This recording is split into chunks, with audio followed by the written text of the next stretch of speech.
ex-husband Ozan became a billionaire overnight. I fainted on the spot. At the press conference, he thanked me for inspiring him. At work, I overheard two men talking about Ozan's ex-wife. They said how could he marry such a terrible woman, and that she even asked him for money after the divorce. I couldn't take it anymore. I smashed the card reader at him. At the police station, the man said he didn't know why he got hit. I said he insulted me to my face, and I told him I am Ozan's ex-wife. He didn't believe me. He said he wouldn't settle unless I called Ozan, but I'd rather go to jail than let Ozan see me like this. Just then, my best friend called him. She begged him to help. He said it was none of his business. I waited for the judge. Suddenly Ozan showed up. I couldn't believe my eyes. I wanted to thank him, but he said, "Don't bother me again." I got mad. I said, "I didn't call you. If you hadn't spread rumors, none of this would have happened." We parted on bad terms. The next day he called me. He wanted to meet. I pretended I was busy, but he set the time and place, then hung up. I rushed to buy a dress, got my hair done, and went to see him with confidence. At his office, I apologized for yesterday. He paused, then put a contract in front of me. He said if I signed, I'd get money, and we'd never have to see each other again.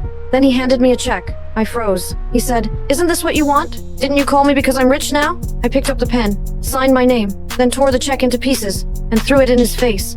I walked away. In the hall, I bumped into an employee. Coffee spilled all over me. A man asked if I was okay, and I broke down. I cried and said I stood by him when he had nothing, and now I have nothing. The man teased me, saying I cry too quietly. I laughed through tears. I thanked him and left. He turned out to be Ozan's friend. The next day, my brother went to see Ozan. He buttered him up. Ozan saw through him. Still, he gave him a check. My brother was thrilled. As he walked down the street, he ran into loan sharks chasing him. They dragged him to a deserted place. Seeing he was about to be buried alive, he had no choice but to pay off his debt. When I found out my brother took money from Ozan, I decided to confront Ozan. I asked him why he gave my brother money. He said I was just putting on a show in front of him. I promised to pay the money back. He said he didn't care. As I walked out, a job ad caught my eye. A crazy idea came to me. I told my best friend, I'll make Ozan fall in love with me again. Then I'll destroy him. Soon, Ozan's mom moved next door. She wanted to show off. She greeted me with fake warmth. Every word and gesture was flaunting money. I said, "If you fall in water, can all that jewelry save you?" Then I walked away.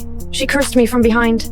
The next day, I went to interview at Ozan's company. I was nervous. All the girls were young and pretty. Then that man appeared again. Seeing a familiar face calmed me. During the interview, Ozan walked in. I panicked. I turned my back to him. I tried to leave, but he called out to me. He asked why I wanted to quit. I had no choice but to face him. He froze. The interviewer asked if I wanted to stay.